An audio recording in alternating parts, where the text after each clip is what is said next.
ਸਤਿਗੁਰੂ ਪਾਤਸ਼ਾਹ ਜੀ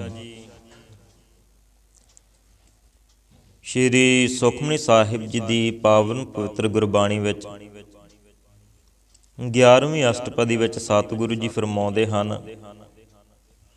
ਸ਼ਲੋਕ ਕਾਰਨ ਕਾਰਨ ਪ੍ਰਭ ਏਕ ਹੈ, ਦੂਸਰ ਨਾਹੀ ਕੋਇ। ਨਾਨਕ ਤਿਸ ਬਲਿਹਾਰਣੈ, ਜਲ ਥਲ ਮਹੀਲ ਸੋਈ। ਸਤਿਗੁਰੂ ਜੀ ਫਰਮਾਉਂਦੇ ਹਨ ਕਿ ਸਾਰੀਆਂ ਗੱਲਾਂ ਦੇ ਕਰਨ ਕਰਾਉਣ ਵਾਲਾ ਜੋ ਇੱਕ ਪ੍ਰਭੂ ਹੈ, ਉਸ ਤੋਂ ਬਿਨਾ ਦੂਜਾ ਕੋਈ ਸਮਰੱਥ ਨਹੀਂ। ਤੇ ਸਾਰੇ ਪ੍ਰਪੰਚ ਦੇ ਸਾਧਨ ਜੋ ਮਹਾਤਤ ਆਦਿ ਹਨ, ਉਹਨਾਂ ਦਾ ਕਾਰਨ ਜੋ ਇੱਕ ਪ੍ਰਭੂ ਹੈ ਤੇ ਉਸ ਤੋਂ ਬਿਨਾਂ ਦੂਜਾ ਹੋਰ ਕੋਈ ਨਹੀਂ ਹੈ। ਸਤਿਗੁਰੂ ਪਾਤਸ਼ਾਹ ਜੀ ਫਰਮਾਉਂਦੇ ਹਨ ਕਿ ਉਸ ਵਾਹਿਗੁਰੂ ਤੋਂ ਅਸੀਂ ਸਦਾ ਬਲਿਹਾਰ ਜਾਂਦੇ ਹਾਂ ਤੇ ਉਹ ਪ੍ਰਭੂ ਜਲਾਂ ਥਲਾਂ ਪ੍ਰਿਥਵੀ ਆਕਾਸ਼ ਵਿੱਚ ਪੂਰਨ ਹੈ। ਅਸ਼ਟਪਦੀ ਕਰਨ ਕਰਾਵਨ ਕਰਨਾ ਜੋਗ, ਜੋ ਤਿਸ ਭਾਵੈ ਸੋਈ ਹੋਗ। ਸਾਰੇ ਸੰਸਾਰ ਦੇ ਕਰਨ ਸਾਧਨ ਜੋ ਮਹੱਤਤ ਹੈ, ਉਹਨਾਂ ਦੁਆਰੇ ਕਰਾਉਣ ਵਾਲਾ ਵੀ ਆਪ ਹੈ, ਕਰਨ ਯੋਗ ਵੀ ਆਪ ਹੈ। ਤੇ ਜੋ ਉਸ ਪਰਮੇਸ਼ਵਰ ਨੂੰ ਭਾਉਂਦਾ ਹੈ, ਉਹੀ ਕੁਝ ਹੁੰਦਾ ਹੈ। ਖਿਨ ਮਹਿ ਥਾਪ ਉਥਾਪਨ ਹਾਰਾ, ਅੰਤ ਨਹੀਂ ਕਿਛ ਪਾਰਾ ਵਾਰਾ। ਤੇ ਸਤਿਗੁਰੂ ਪਾਤਸ਼ਾਹ ਜੀ ਫਰਮਾਉਂਦੇ ਹਨ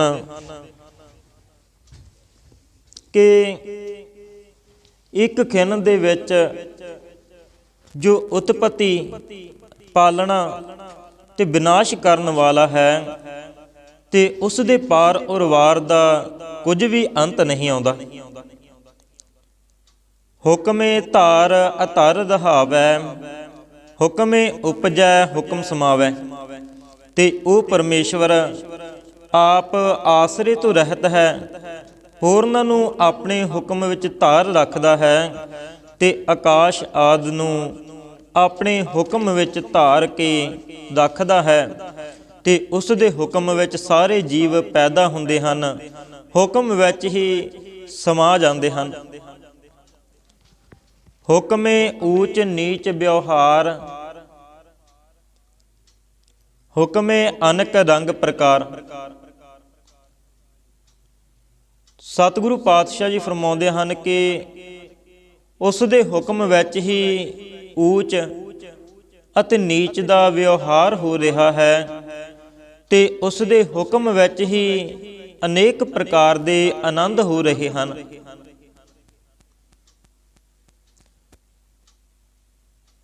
ਕਰ ਕਰ ਦੇਖੈ ਆਪਣੀ ਵਡਿਆਈ, ਨਾਨਕ ਸਭ ਮਹਿ ਰਹਿਆ ਸਮਾਈ। ਉਹ ਪਰਮੇਸ਼ਵਰ ਆਪਣੀ ਇੱਛਾ ਅਨੁਸਾਰ ਆਪ ਹੀ ਪੈਦਾ ਕਰਕੇ ਵੇਖਣਾ ਕਰਦਾ ਹੈ। ਤੇ ਸਤਿਗੁਰੂ ਜੀ ਕਹਿੰਦੇ ਹਨ ਕਿ ਸਾਰਿਆਂ ਵਿੱਚ ਉਹ ਪਰਮੇਸ਼ਵਰ ਆਪ ਹੀ ਸਮਾ ਰਿਹਾ ਹੈ। ਪ੍ਰਭ ਭਾਵੈ ਮਾਨੁਖ ਗਤ ਪਾਵੈ, ਪ੍ਰਭ ਭਾਵੈ ਤਾਂ ਪਾਥਰ ਤਰਾਵੈ। ਸਤਿਗੁਰੂ ਪਾਤਸ਼ਾਹ ਜੀ ਫਰਮਾਉਂਦੇ ਹਨ ਕਿ ਪ੍ਰਭੂ ਨੂੰ ਭਾਵੇ ਤਾਂ ਮਨੁੱਖ ਜੋ ਨਾਮ ਜਪ ਕੇ ਮੁਕਤੀ ਪਾਉਂਦਾ ਹੈ, ਤੇ ਪ੍ਰਭੂ ਨੂੰ ਭਾਵੇ ਤਾਂ ਮੁਕਤੀ ਨਹੀਂ ਪ੍ਰਾਪਤ ਹੁੰਦੀ, ਤੇ ਪ੍ਰਭੂ ਨੂੰ ਭਾ ਜਾਵੇ ਤਾਂ ਪੱਥਰਾਂ ਨੂੰ ਵੀ ਤਾਰ ਦਿੰਦਾ ਹੈ।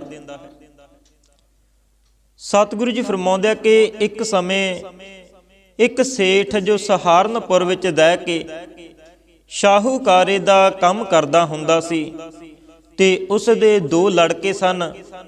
ਸਮੇਂ ਅਨੁਸਾਰ ਦੋਹਾਂ ਦੇ ਵਿਆਹ ਕਰ ਦਿੱਤੇ, ਤੇ ਇੱਕ ਦਿਨ ਆਪਣੀ ਉਮਰ ਨੂੰ ਭੋਗ ਕੇ ਉਸ ਸ਼ਾਹੂਕਾਰ ਦੀ ਇਸਤਰੀ ਮਰ ਗਈ, ਤੇ ਉਸ ਦਾ ਗਮ ਉਸ ਨੂੰ ਖਾ ਗਿਆ, ਤੇ ਉਂਝ ਵੀ ਸਮੇਂ ਅਨੁਸਾਰ ਬਿਰਧ ਹੋ ਗਿਆ। ਮੰਜੇ ਪਰ ਪਿਆ ਰਹਿੰਦਾ ਤੇ ਬਲਗਮ ਸੁੱਟਦਾ ਰਹਿੰਦਾ। ਨੂੰਹਾਂ ਦੇਖ ਕੇ ਬਹੁਤ ਨਫ਼ਰਤ ਕਰਦੀਆਂ ਸਨ, ਕਿਉਂਕਿ ਸ਼ੂਮ ਬੜਾ ਸੀ ਕਿਸੇ ਨੂੰ ਖਾਣ ਪੀਣ ਵਾਸਤੇ ਮਾਇਆ ਦਿੰਦਾ ਨਹੀਂ ਸੀ।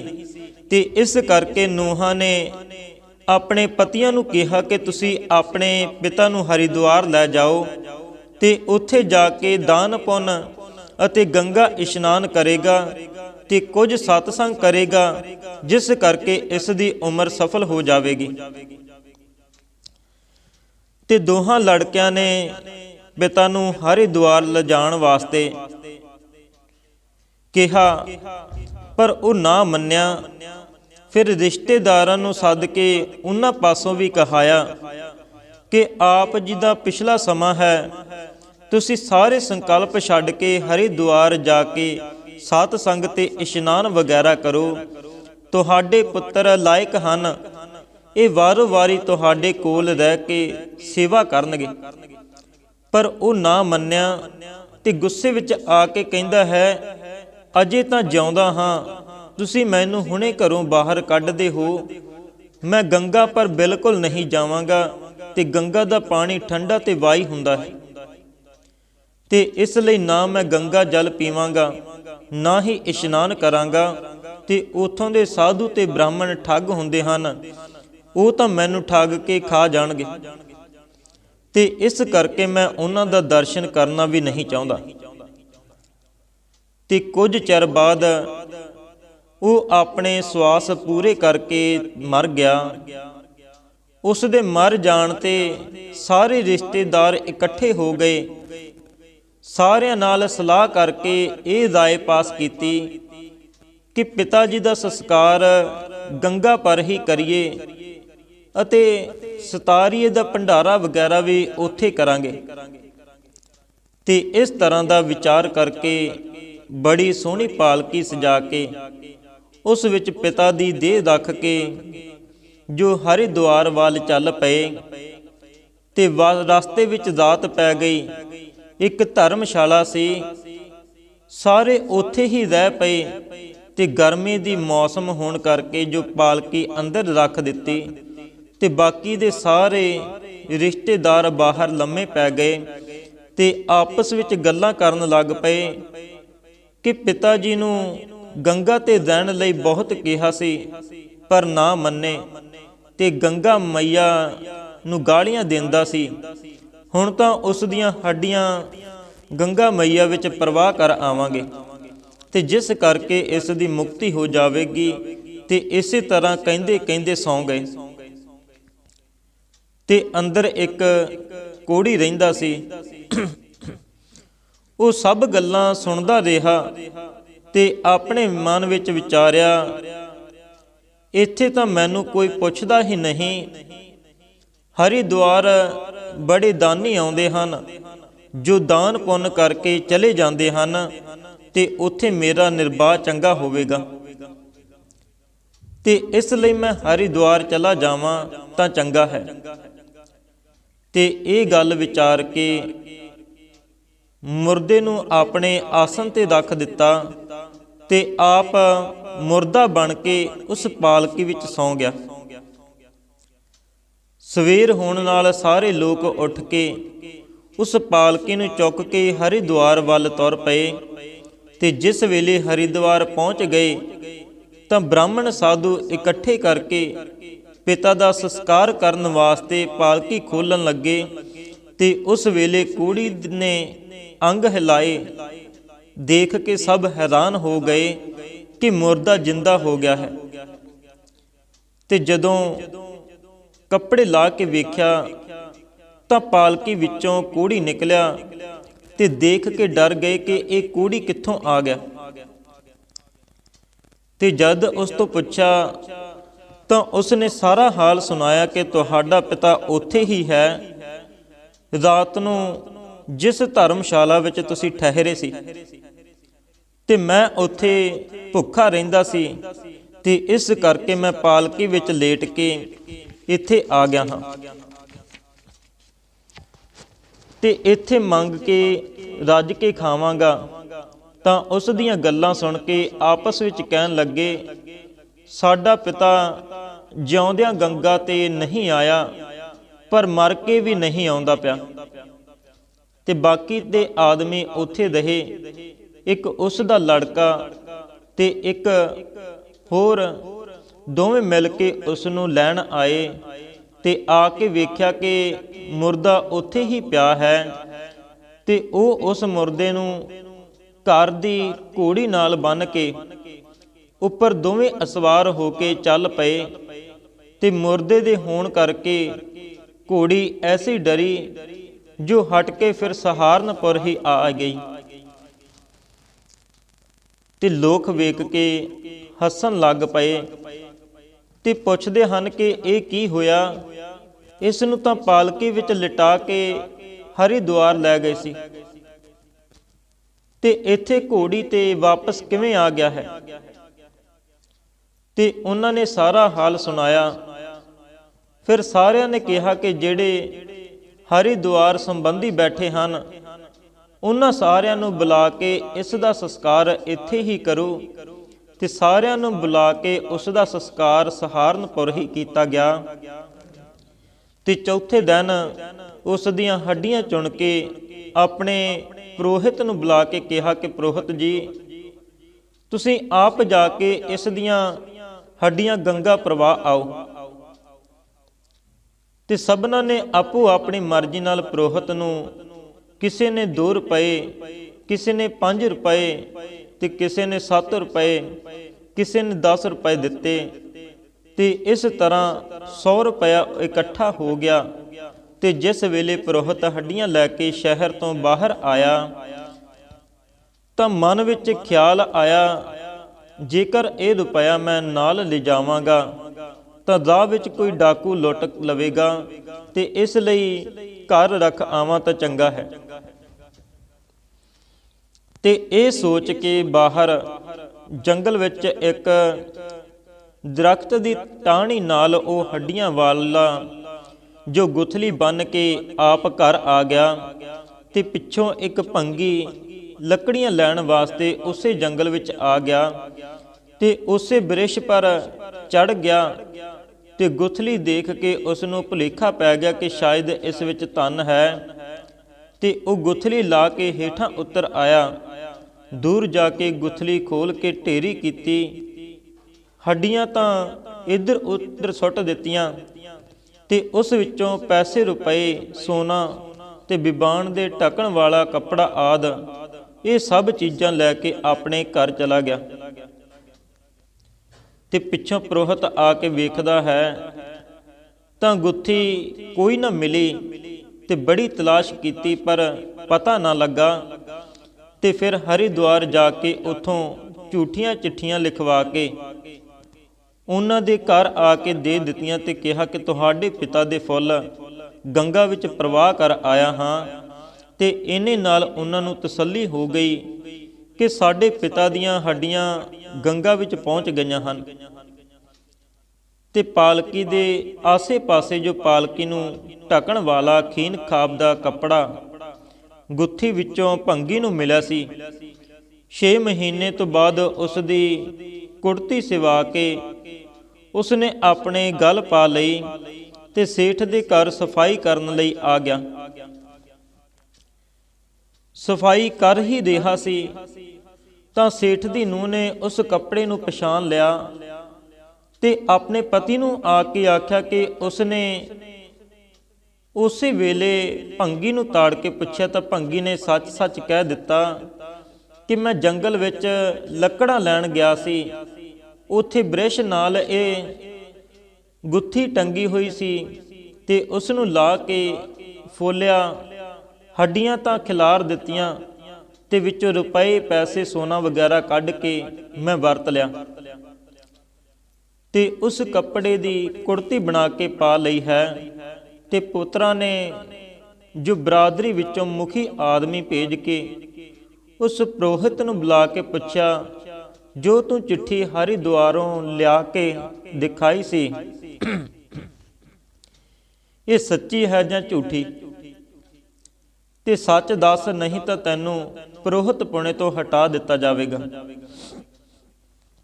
ਤੇ ਇਹ ਗੱਲ ਸੁਣ ਕੇ ਪੁਰੋਹਿਤ ਡਰ ਗਿਆ ਤੇ ਇੱਕ ਜੁਗਤੀ ਦੀ ਗੱਲ ਕਹੀ ਕਿ ਤੁਹਾਡਾ ਪਿਓ ਜਿਉਂਦਿਆਂ ਸਾਰੀ ਉਮਰ ਗੰਗਾ ਤੇ ਨਹੀਂ ਗਿਆ, ਮਰ ਜਾਣ 'ਤੇ ਵੀ ਤੁਸੀਂ ਸਾਰੇ ਪਾਲਕੀ ਵਿੱਚ ਬਿਠਾ ਕੇ ਲੈ ਗਏ, ਫਿਰ ਵੀ ਉਹ ਨਾ ਗਿਆ ਤੇ ਦਾਹ ਵਿੱਚ ਹੀ ਰਹਿ ਗਿਆ। ਭਲਾ ਮੇਰੇ ਨਾਲ ਕਿਵੇਂ ਜਾ ਸਕਦਾ ਸੀ? ਤੇ ਇਹ ਗੱਲ ਸੁਣ ਕੇ ਸਭਨਾਂ ਨੇ ਵਿਚਾਰਿਆ ਕਿ ਉਹ ਵਾਹਿਗੁਰੂ ਤੋਂ ਬੇਮੁਖ ਸੀ ਤੇ ਵਾਹਿਗੁਰੂ ਨੂੰ ਪਾਇਆ ਨਹੀਂ, ਇਸ ਕਰਕੇ ਇਸ ਦੀ ਮੁਕਤੀ ਨਹੀਂ ਹੋਈ। ਤੇ ਪੱਥਰ ਵਾਂਗ ਭਾਰੇ ਪਾਪੀਆਂ ਨੂੰ, ਪੱਥਰ ਵਾਂਗ ਕਠੋਰ ਹਿਰਦੇ ਵਾਲਿਆਂ ਨੂੰ ਜੋ ਸੰਸਾਰ ਸਮੁੰਦਰ ਤੋਂ ਤਾਰ ਦਿੰਦਾ ਹੈ। ਸਤਿਗੁਰੂ ਜੀ ਫਰਮਾਉਂਦੇ ਹਨ, ਪ੍ਰਭ ਭਾਵੈ ਬਿਨ ਸਾਸ ਤੇ ਰਾਖੈ, ਪ੍ਰਭ ਭਾਵੈ ਤਾਂ ਹਰ ਗੁਣ ਭਾਖੈ। ਜੇ ਉਸ ਪ੍ਰਭੂ ਨੂੰ ਭਾਵੇ ਤਾਂ ਸਵਾਸਾਂ ਤੋਂ ਬਿਨਾਂ ਰੱਖਦਾ ਹੈ। ਜੇ ਉਸ ਪ੍ਰਭੂ ਨੂੰ ਭਾਵੇ ਤਾਂ ਇਹ ਜੀਵ ਵਾਹਿਗੁਰੂ ਦੇ ਗੁਣਾਂ ਨੂੰ ਉਚਾਰਦਾ ਹੈ। ਪ੍ਰਭ ਭਾਵੈ ਤਾਂ ਪਤਿਤ ਉਧਾਰੈ, ਆਪ ਕਰੈ ਆਪਨ ਵਿਚਾਰੈ। ਜੇ ਪ੍ਰਭੂ ਨੂੰ ਭਾਵੇ ਤਾਂ ਪਾਪੀਆਂ ਨੂੰ ਤਾਰ ਦਿੰਦਾ ਹੈ ਤੇ ਉਹ ਆਪਣੇ ਵਿਚਾਰ ਨੂੰ ਸਦਾ ਆਪ ਹੀ ਕਰਦਾ ਹੈ ਤੇ ਹੋਰ ਕਿਸੇ ਪਾਸੋਂ ਸਲਾਹ ਨਹੀਂ ਲੈਂਦਾ। ਦੋਹਾ ਸਿਰਿਆ ਕਾ ਆਪ ਸੁਆਮੀ, ਖੇਲੈ ਬਿਗਸੈ ਅੰਤਰਜਾਮੀ।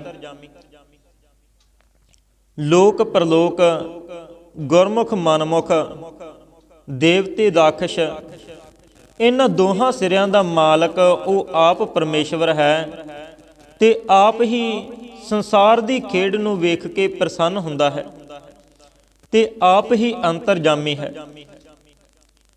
ਜੋ ਭਾਵੈ ਸੋ ਕਾਰ ਕਰਾਵੈ, ਨਾਨਕ ਦ੍ਰਿਸ਼ਟੀ ਅਵਰ ਨ ਆਵੈ। ਜੋ ਉਸ ਨੂੰ ਭਾਉਂਦਾ ਹੈ ਉਹੀ ਕਾਰ ਕਰਾਉਂਦਾ ਹੈ ਤੇ ਸਤਿਗੁਰੂ ਜੀ ਫਰਮਾਉਂਦੇ ਹਨ ਕਿ ਉਸ ਤੋਂ ਬਿਨਾਂ ਸਾਨੂੰ ਹੋਰ ਕੋਈ ਨਜ਼ਰ ਨਹੀਂ ਆਉਂਦਾ। ਕਹੋ ਮਾਨੁਖ ਤੇ ਕਿਆ ਹੋਇ ਆਵੈ, ਜੋ ਤਿਸ ਭਾਵੈ ਸੋਈ ਕਰਾਵੈ। ਸਤਿਗੁਰੂ ਜੀ ਫਰਮਾਉਂਦੇ ਹਨ ਕਿ ਮਨੁੱਖ ਤੋਂ ਕੀ ਹੋ ਆਉਂਦਾ ਹੈ। ਜੋ ਉਸ ਪਰਮੇਸ਼ਵਰ ਨੂੰ ਭਾਉਂਦਾ ਹੈ ਉਹੀ ਕਰਮ ਇਸ ਮਨੁੱਖ ਪਾਸੋਂ ਕਰਾਉਂਦਾ ਹੈ। ਇਸ ਕੈ ਹਾਥ ਹੋਏ ਤਾਂ ਸਭ ਕਿਛ ਲੇ, ਜੋ ਤਿਸ ਭਾਵੈ ਸੋਈ ਕਰੇ। ਤੇ ਜੇਕਰ ਇਸ ਮਨੁੱਖ ਦੇ ਹੱਥ ਵਿੱਚ ਹੋਵੇ ਤਾਂ ਸਭ ਕੁਝ ਆਪਣੇ ਆਪ ਹੀ ਲੈ ਲਵੇ, ਪਰ ਜੋ ਉਸ ਪ੍ਰਭੂ ਨੂੰ ਭਾਉਂਦਾ ਹੈ ਇਹ ਜੀਵ ਉਹੀ ਕੁਝ ਕਰਦਾ ਹੈ। ਅਨਜਾਨਤ ਵੇਖਿਆ ਮਹਿ ਰਚੈ, ਜੇ ਜਾਣਤ ਆਪਨ ਆਪ ਬਚੈ। ਅਣਜਾਣਪਣੇ ਕਰਕੇ ਇਹ ਜੀਵ ਵਿਸ਼ਿਆਂ ਵਿੱਚ, ਮਾਇਆ ਵਿੱਚ ਫਸਦਾ ਜਾਂਦਾ ਹੈ। ਜੇ ਕੁਝ ਜਾਣਦਾ ਹੋਵੇ ਕਿ ਇਸ ਦਾ ਫਲ ਦੁੱਖ ਹੈ ਤਾਂ ਆਪਣੇ ਆਪ ਬਚ ਜਾਵੇ। ਭਰਮੇ ਭੂਲਾ ਦਹਿ ਦਿਸ ਧਾਵੈ, ਨਿਮਖ ਮਾਹੇ ਚਾਰ ਕੁੰਟ ਫਿਰ ਆਵੈ।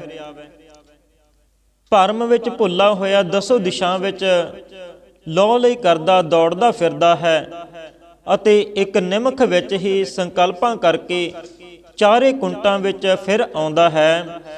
ਕਰ ਕਿਰਪਾ ਜਿਸ ਆਪਣੀ ਭਗਤ ਦੇ, ਨਾਨਕ ਤੇ ਜਨ ਨਾਮ ਮਿਲੇ। ਪਰਮੇਸ਼ਵਰ ਕਿਰਪਾ ਕਰਕੇ ਜਿਸ ਨੂੰ ਆਪਣੀ ਭਗਤੀ ਦਿੰਦਾ ਹੈ, ਸਤਿਗੁਰੂ ਜੀ ਫਰਮਾਉਂਦੇ ਹਨ ਕਿ ਉਹ ਪੁਰਸ਼ ਜੋ ਨਾਮੀ ਪ੍ਰਮਾਤਮਾ ਨਾਲ ਮਿਲ ਜਾਂਦਾ ਹੈ, ਅਭੇਦ ਹੁੰਦਾ ਹੈ। ਖੈਨ ਮਹਿ ਨੀਚ ਕੀਟ ਕਉ ਰਾਜ, ਪਾਰ ਬ੍ਰਹਮ ਗਰੀਬ ਨਿਵਾਜ। ਤੇ ਉਹ ਪਾਰ ਬ੍ਰਹਮ ਐਸਾ ਗਰੀਬ ਨਿਵਾਜ ਹੈ ਜੋ ਇੱਕ ਖਿਨ ਵਿੱਚ ਹੀ ਕੀੜੇ ਵਰਗੇ ਨੀਵੇਂ ਪੁਰਸ਼ ਨੂੰ ਦਾਜ ਦੇ ਦਿੰਦਾ ਹੈ। ਜਾ ਕਾ ਦ੍ਰਿਸ਼ਟ ਕਛੂ ਨ ਆਵੈ, ਤਿਸ ਤਤਕਾਲ ਦਹਿ ਦਿਸ ਪ੍ਰਗਟਾਵੈ। ਜਿਸ ਜੀਵ ਦਾ ਤੇਜ ਪ੍ਰਤਾਪ ਕੁਛ ਵੀ ਨਿਗਾਹ ਨਾ ਆਉਂਦਾ ਹੋਵੇ, ਉਸ ਨੂੰ ਸ਼ੀਘਰ ਹੀ ਦਸੋ ਦਿਸ਼ਾਵਾਂ ਭਾਵ ਕੇ ਚਾਰ ਚੁਫੇਰੇ ਪ੍ਰਗਟ ਕਰ ਦਿੰਦਾ ਹੈ। ਜਾ ਕਉ ਆਪਣੇ ਕਰੈ ਬਖਸੀਸ, ਤਾ ਕਾ ਲੇਖਾ ਨ ਗਨੈ ਜਗਦੀਸ਼। ਤੇ ਜਗਤ ਦਾ ਮਾਲਕ ਪਰਮੇਸ਼ਵਰ ਜਿਸ ਨੂੰ ਆਪਣੀ ਬਖਸ਼ਿਸ਼ ਕਰਦਾ ਹੈ, ਉਸ ਦੇ ਕਰਮਾਂ ਦਾ ਲੇਖਾ ਨਹੀਂ ਗਿਣਦਾ ਤੇ ਗੁਰੂ ਜੀ ਫਰਮਾਉਂਦੇ ਹਨ, ਜੀਉ ਪਿੰਡ ਸਭ ਤਿਸ ਕੀ ਦਾਸ, ਘਟ ਘਟ ਪੂਰਨ ਬ੍ਰਹਮ ਪ੍ਰਗਾਸ। ਜੀਵ ਨੂੰ ਸਰੀਰ ਆਦ ਸਾਰੀ ਪੂੰਜੀ ਉਸ ਪ੍ਰਭੂ ਦੀ ਦਿੱਤੀ ਹੋਈ ਹੈ ਤੇ ਉਸ ਬ੍ਰਹਮ ਸਰੂਪ ਦਾ ਪ੍ਰਕਾਸ਼ ਘਟ ਘਟ ਵਿੱਚ ਪੂਰਨ ਹੋ ਰਿਹਾ ਹੈ। ਆਪਣੀ ਬਣਤ ਆਪ ਬਿਨਾਈ, ਨਾਨਕ ਜੀਵੈ ਦੇਖ ਵਡਾਈ। ਤੇ ਆਪਣੀ ਸੰਸਾਰ ਰਚਨਾ ਪ੍ਰਭੂ ਨੇ ਆਪ ਬਣਾਈ ਹੈ ਤੇ ਸਤਿਗੁਰੂ ਜੀ ਆਖਦੇ ਹਨ ਕਿ ਮੈਂ ਉਸ ਦੀ ਵਡਿਆਈ ਨੂੰ ਵੇਖ ਕੇ ਜਿਉਂਦਾ ਹਾਂ।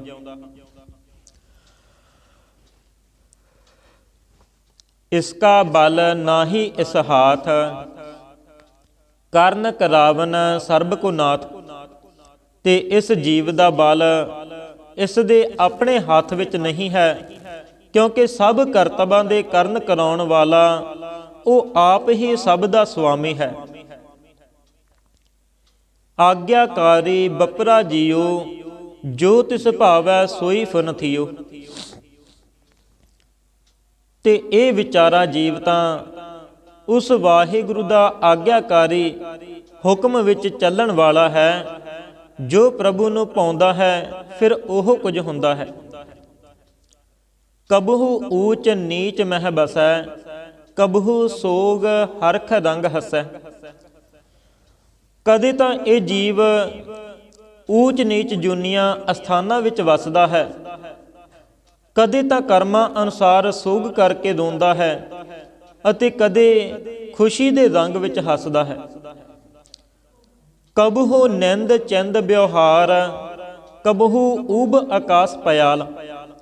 ਤੇ ਕਦੇ ਨਿੰਦਿਆ ਤੇ ਕਦੇ ਉਸਤਤੀ ਦਾ ਵਿਵਹਾਰ ਕਰਦਾ ਹੈ ਤੇ ਕਦੇ ਉੱਚੇ ਆਕਾਸ਼ ਵਿੱਚ ਜਾਂਦਾ ਹੈ ਤੇ ਕਦੇ ਪਤਾਲ ਵਿੱਚ ਜਾਂਦਾ ਹੈ। ਕਬਹੂ ਬੇਤਾ ਬ੍ਰਹਮ ਵਿਚਾਰ, ਨਾਨਕ ਆਪ ਮਿਲਾਵਣਹਾਰ। ਕਦੇ ਸ਼ਾਸਤਰ ਵੇਦਾਂ ਹੋ ਕੇ ਬ੍ਰਹਮ ਦਾ ਵਿਚਾਰ ਕਰਦਾ ਹੈ, ਕਦੇ ਬ੍ਰਹਮ ਦਾ ਜੋ ਗਿਆਨਵਾਨ ਹੁੰਦਾ ਹੈ ਪਰ ਜੀਵ ਨੂੰ ਆਪਣੇ ਨਾਲ ਮਿਲਾ ਲੈਣ ਵਾਲਾ ਉਹ ਪ੍ਰਭੂ ਆਪ ਹੀ ਹੈ। ਕਬਹੂ ਨਿਰਤ ਕਰੈ ਬਹੁ ਭਾਂਤ, ਕਬਹੂ ਸੋਏ ਰਹੈ ਦਿਨ ਰਾਤ। ਕਦੇ ਇਹ ਜੀਵ ਬਹੁਤ ਪ੍ਰਕਾਰ ਦੇ ਨਿਰਤਕਾਰੀ ਕਰਦਾ ਹੈ ਤੇ ਕਦੇ ਇਹ ਜੀਵ ਦਿਨ ਰਾਤੀ ਸੁੱਤਾ ਹੀ ਰਹਿੰਦਾ ਹੈ। ਕਬਹੂ ਮਹਾ ਕ੍ਰੋਧ ਵਿਕਰਾਲ, ਕਬਹੂ ਸਰਬ ਕੀ ਹੋ ਤਰਵਾਲ। ਤੇ ਕਦੇ ਬੜੇ ਗੁੱਸੇ ਕਰਕੇ ਡਰਾਉਣੀ ਸ਼ਕਲ ਵਾਲਾ ਦਿਸਣ ਲੱਗ ਪੈਂਦਾ ਹੈ ਤੇ ਕਦੇ ਇਹ ਜੀਵ ਸਾਰਿਆਂ ਦੇ ਚਰਨਾਂ ਦੀ ਧੂੜ ਹੁੰਦਾ ਹੈ। ਕਬਹੂ ਹੋਏ ਬਹਿ ਬੜ ਰਾਜਾ, ਕਬਹੂ ਭਿਖਾਰੀ ਨੀਚ ਕਾ ਸਾਜਾ। ਤੇ ਕਦੇ ਇਹ ਜੀਵ ਰਾਜੇ ਵਾਂਗ ਵੱਡਾ ਹੋ ਕੇ ਬਣ ਬਣ ਬੈਠਦਾ ਹੈ ਤੇ ਕਦੇ ਮੰਗਤਾ ਹੋ ਕੇ ਨੀਚਾਂ ਵਾਲਾ ਸਾਜ ਸਜਾ ਲੈਣਾ ਕਰਦਾ ਹੈ। ਕਬਹੂ ਆਪ ਕੀਰਤ ਮਹਿ ਆਵੈ, ਕਬਹੂ ਭਲਾ ਭਲਾ ਕਹਾਵੈ। ਕਦੇ ਤਾਂ ਆਪਣੇ ਅਪਜਸ ਕਰਾਉਣ ਵਿੱਚ ਆਉਂਦਾ ਹੈ ਤੇ ਕਦੇ ਆਪਣੇ ਆਪ ਨੂੰ ਭਲਾ ਭਲਾ ਕਹਾਉਂਦਾ ਹੈ। ਜਿਉ ਪ੍ਰਭ ਰਾਖੈ ਤਿਵਹਿ ਦਹੈ, ਗੁਰ ਪ੍ਰਸਾਦ ਨਾਨਕ ਸਚ ਕਹੈ। ਸਤਿਗੁਰੂ ਜੀ ਫਰਮਾਉਂਦੇ ਹਨ ਕਿ ਜਿਸ ਪ੍ਰਕਾਰ ਪ੍ਰਭੂ ਰੱਖਦਾ ਹੈ ਉਸੇ ਪ੍ਰਕਾਰ ਇਹ ਜੀਵ ਰਹਿੰਦਾ ਹੈ। ਤੇ ਸਤਿਗੁਰੂ ਜੀ ਕਹਿੰਦੇ ਹਨ ਕਿ ਗੁਰੂ ਦੀ ਕਿਰਪਾ ਨਾਲ ਅਸੀਂ ਸੱਚੀ ਗੱਲ ਕਹਿੰਦੇ ਹਾਂ। ਜਿਸ ਉੱਤੇ ਗੁਰਾਂ ਦੀ ਕਿਰਪਾ ਹੁੰਦੀ ਹੈ ਉਹ ਸੱਚ ਨਾਮ ਨੂੰ ਕਹਿੰਦਾ ਹੈ। ਕਬਹੂ ਹੋਏ ਪੰਡਤ ਕਰੇ ਬਖਿਆਨ, ਕਬਹੂ ਮੋਨ ਧਾਰੀ ਲਾਵੈ ਧਿਆਨ। ਤੇ ਕਦੇ ਇਹ ਜੀਵ ਪੰਡਤ ਹੋ ਕੇ ਸ਼ਾਸਤਰਾਂ ਦਾ ਵਖਿਆਨ ਕਰਦਾ ਹੈ ਤੇ ਕਦੇ ਇਹ ਜੀਵ ਮੋਨੀ ਬਣ ਕੇ ਧਿਆਨ ਲਾਉਂਦਾ ਹੈ। ਕਬਹੂ ਤਟ ਤੀਰਥ ਇਸਨਾਨ, ਕਬਹੂ ਸਿੱਧ ਸਾਧਕ ਮੁਖ ਗਿਆਨ।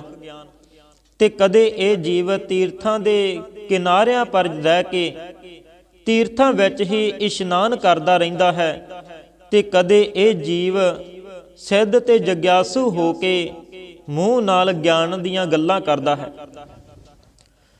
ਕਬਹੂ ਕੀਟ ਹਸਤ ਪਤੰਗ ਹੋਏ ਜੀਆ, ਅਨਕ ਜੋਨ ਭਰਮੈ ਭਰਮੀਆ।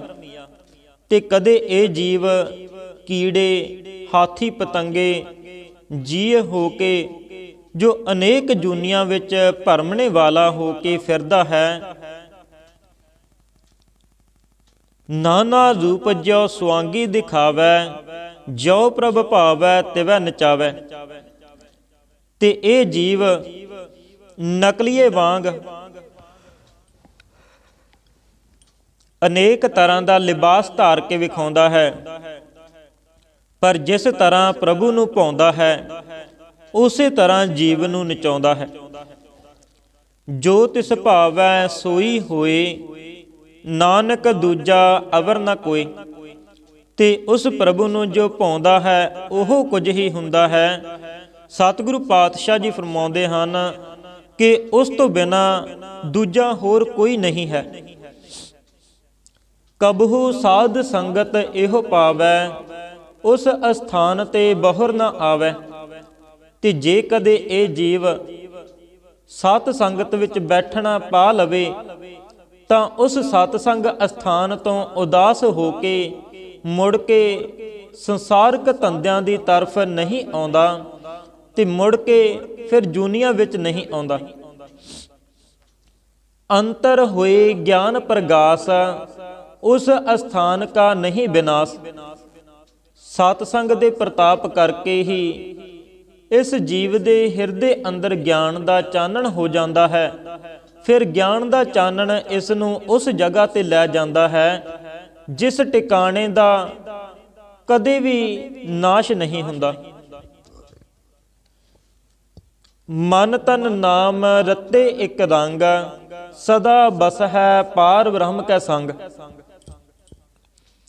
ਸਤਸੰਗ ਵਿੱਚ ਮਨੋ ਤਨੋ ਹੋ ਕੇ ਜੋ ਇੱਕ ਨਾਮੀ ਦੇ ਨਾਮ ਰੰਗ ਵਿੱਚ ਰਤੇ ਰਹਿੰਦੇ ਹਨ, ਉਹ ਫਿਰ ਸਦਾ ਹੀ ਪਾਰ ਬ੍ਰਹਮ ਦੇ ਨਾਲ ਵਸਦੇ ਹਨ।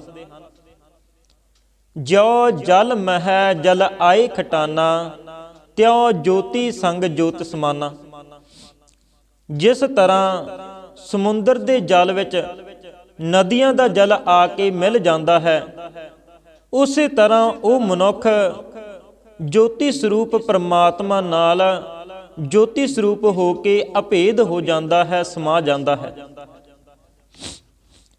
ਸਤਿਗੁਰਾਂ ਨੇ ਬਾਣੀ ਵਿੱਚ ਵੀ ਫਰਮਾਇਆ ਹੈ, ਸੂਰਜ ਕਿਰਨ ਮਿਲੇ ਜਲ ਕਾ ਜਲ ਹੁਆ ਰਾਮ, ਜੋਤੀ ਜੋਤ ਰਲੀ ਸੰਪੂਰਨ ਥੀਆ ਰਾਮ। ਜੋ ਜਨ ਭਾਉ ਭਗਤ ਕਛ ਜਾਣੈ, ਤਾ ਕੋ ਅਚਰਜ ਕਾਹੂ। ਜਿਉ ਜਲ ਜਲ ਮਹਿ ਪੈਸ ਨ ਨਿਕਸੈ, ਤਿਉ ਢੈ ਢੁਰ ਮਿਲਿਓ ਜਲਾਹੋ। ਤੇ ਫਿਰ ਸਤਿਗੁਰੂ ਪਾਤਸ਼ਾਹ ਜੀ ਫਰਮਾਉਂਦੇ ਹਨ ਕਿ ਮਿਟ ਗਈ ਗਵਨ ਪਾਏ ਬਿਸਰਾਮ, ਨਾਨਕ ਪ੍ਰਭ ਕੈ ਸਦ ਕੁਰਬਾਨ। ਉਹਨਾਂ ਦੇ 84 ਲੱਖ ਜੂਨ ਵਿੱਚ ਆਉਣ ਜਾਣ ਦੇ ਚੱਕਰ ਜੋ ਮਿਟ ਗਏ ਹਨ ਅਤੇ ਸਥਿਤ ਦੇ ਸੁੱਖ ਪਾਏ ਹਨ, ਸਤਿਗੁਰੂ ਪਾਤਸ਼ਾਹ ਜੀ ਫਰਮਾਉਂਦੇ ਹਨ ਕਿ ਅਸੀਂ ਉਸ ਪ੍ਰਭੂ ਤੋਂ ਸਦਾ ਹੀ ਬਲਿਹਾਰ ਜਾਂਦੇ ਹਾਂ। ਸੋ ਇੰਨੀਆਂ ਬੇਨਤੀਆਂ ਪ੍ਰਵਾਨ ਕਰਨੀਆਂ ਜੀ।